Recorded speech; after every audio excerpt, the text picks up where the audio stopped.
How's everybody doing? This is Joey from JJTHC, and today I will be summarizing the WWDC 2017 event, talking about iOS 11, macOS, the Apple Watch, and iOS. So without any further ado, let's get right into the video. The first thing, we are going to go in chronological order. The first thing was the Apple TV. Now, they first said that Amazon comes to the Apple TV, and well, that's pretty much it for the Apple TV. You can now watch different Amazon shows, like Amazon Prime Video, on the Apple TV now. Next, we're going to talk about the Apple Watch and what they introduced. So, there are some new watch faces that display some more information about your calendar and what is upcoming in your life. Whatever you put in your calendar is going to show up on that Apple Watch face. There are also some new watch faces, including Woody, Jessie, and Buzz from Toy Story, along with the Mickey Mouse series watch faces. The workout app gets a new UI. It's all changed around and everything on the Apple Watch, and it looks pretty nice. There's also this really new cool thing with gym equipment. You can go ahead and go to like Life Fitness or Gold's Gym or something like that. They're partnering with a bunch of different gyms, and you can go ahead and sync your Apple Watch with a gym equipment, like a treadmill or something, and there's going to be a little NFC device on the gym equipment. You just put your Apple Watch up to that, and boom, your Apple Watch is synced with the treadmill, and they will both be sharing data. There's also a new Apple Music redesign on the Apple Watch, which looks very nice in my opinion. It's all flat, the whole flat design and everything. It has the cover photos in a little gallery so you can flip through them, and it's just very nice and a great design. Also, in a workout, you can also swipe over to control your music in the workout app. It's just as easy as that. That's it for the Apple Watch. Now let's move on to macOS. So you're probably all wondering, what is the new name for macOS? They could have gone with something really cool, but no, they just stuck with Sierra. But it's not Sierra, it's now High Sierra. Why? High Sierra? That's kind of weird. So they first went over Safari with some intelligent blocking, autoplay in Safari, so whenever you visit a website and there's like an autoplay YouTube video right there, it doesn't autoplay, it blocks that, and it asks you if you want to autoplay that. And also, in Safari, it has intelligent tracking prevention, so now when you're visiting all these sites and you get like little ads, it won't track you, and it'll prevent that, and it won't like suggest different types of things, and it's just all security updates. So now Photos has different and better organization tools, so now you can go in Photos and edit a photo with different curves, actually, and use selective colors just like you can in Photoshop. And Photos is actually becoming a very, very complicated application that is very good for editing photos. They next talked about the Apple file system. So instead of, when you want to duplicate a video, you know how you have to, select that and then hit the duplicate button, and then it takes a little bit to duplicate the video because it has to go through the entire thing. Now with the new Apple file system, it is blazing fast. You hit the duplicate button and instantly it just duplicates it. It's just really amazing and fast, and I don't even know how they do it. They next introduced Metal 2, which is the graphics department side of things, and Metal 2 just does an amazing job at creating all the graphics very smoothly and everything. Maybe you might have a little, bumps in the software when you're doing something, but Metal 2 will get rid of all that and make everything smooth, which leads me to my next thing. They just introduced a new external GPU called the Developer Kit. You can put GPUs in here, the Radeon 480, I'm pretty sure that's what it was that they said it would work with, and you just plug it right into the Thunderbolt port, and there you go, you got an amazing GPU, external GPU now. So next they are refreshing the iMacs, the regular old iMacs that they've had for a while now.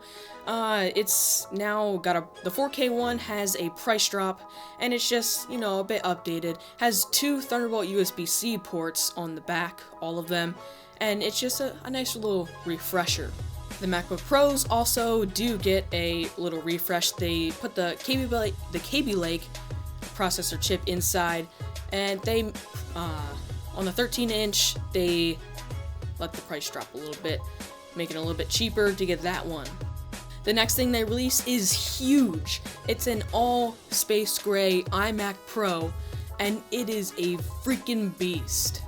Now, this has, you can either get it in an 8-core Xeon processor, a 10-core Xeon processor, or an 18 Xeon core processor. That is insane.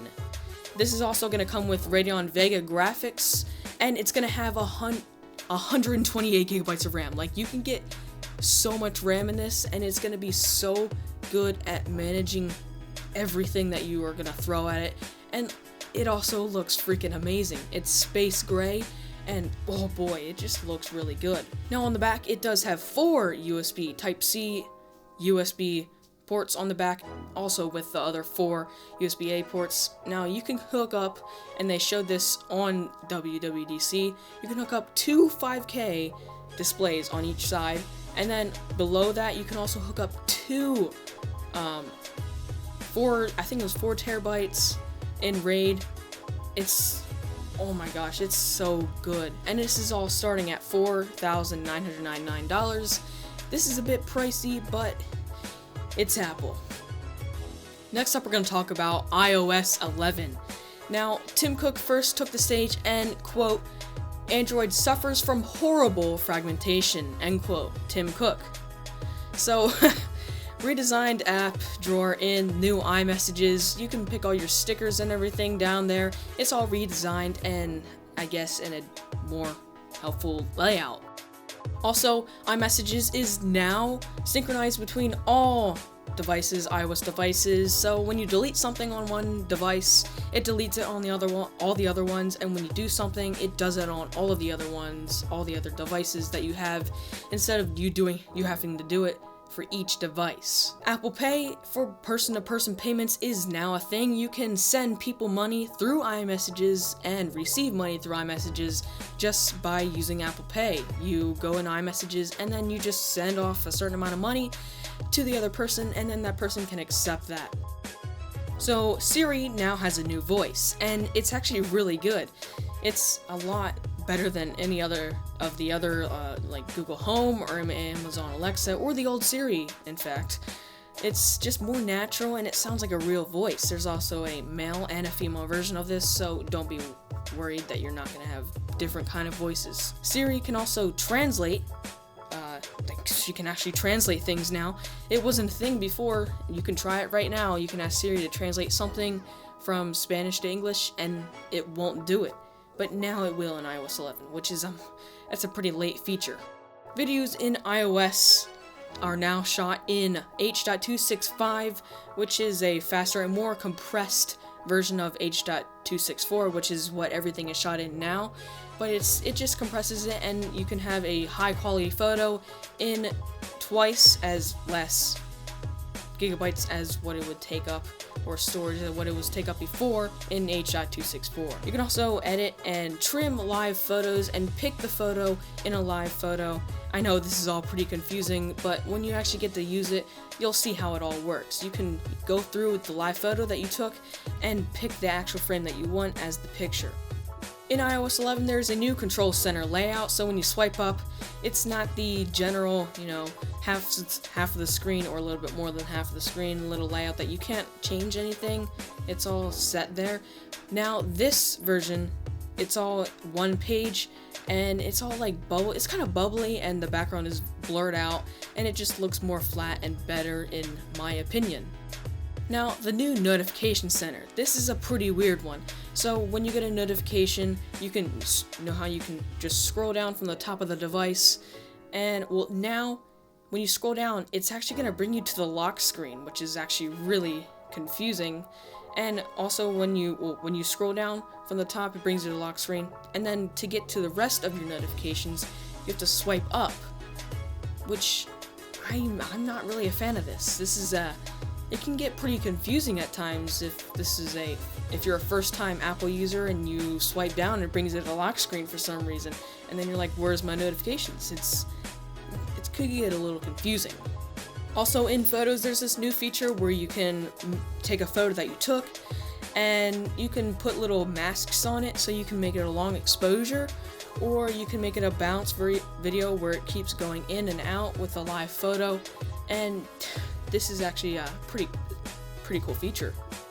Apple Maps just got an update, and when you look at a mall, you can actually get a detailed floor plan, and this is also in airports also, so you can, go on your phone and just see the entire mall and pick out where you want to go, and then get directions to that store while you're in the mall on your phone. That's really cool. There's also a new feature called Do Not Disturb While Driving mode, and when this is on, well, actually turns on automatically when you get a car, and it detects the movement of the gyroscope, and it knows that you're in a car, and this automatically just turns on and blocks all notifications while you're driving, and it just puts you on a black screen. And this is actually really good because then it'll force people to stop texting while driving, because your phone will just shut off on you when you're driving. The App Store just got a new design overhaul, and the bottom dock layout, there's new buttons. So there's a Today, Games, Apps, Updates, and Search. Now this is all, with the new flat design and everything. It looks all nice and everything, and it's just redesigned App Store. That's pretty much what it is. New iPads were released, the new iPad Pro. So it went from a 9.7 inch to a 10.5 inch, but it's in the same chassis that the old one was in. So it's the same, design and everything, but it's just a bigger screen in the same space. On this new iPad, it has 120 Hz refresh rate, which is actually crazy. The Apple Pencil now has a 20 millisecond latency, so it's more natural, and it's a lot better than the last one. It's like the Apple Pencil 2, I guess. They didn't really call it that, but that's what I'm gonna call it.